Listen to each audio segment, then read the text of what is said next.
Hi friends, ఈ వీడియోలో మనం 2025 నోబెల్ పురస్కారాలను గురించి చూద్దాం. ప్రతి ఎగ్జామ్లో కూడా నోబెల్ పురస్కారాల గురించి క్వశ్చన్ లేకుండా క్వశ్చన్ పేపర్ అనేది ఉండదు. అంతటి ఇంపార్టెన్స్ ఉంటుంది నోబెల్ పురస్కారాలకు.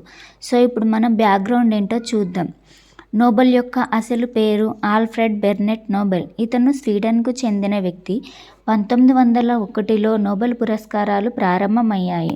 ప్రారంభంలో 5 రంగాల్లోనే ఇచ్చేవారు. అవి మెడిసిన్, ఫిజిక్స్, కెమిస్ట్రీ, సాహిత్యం, శాంతి.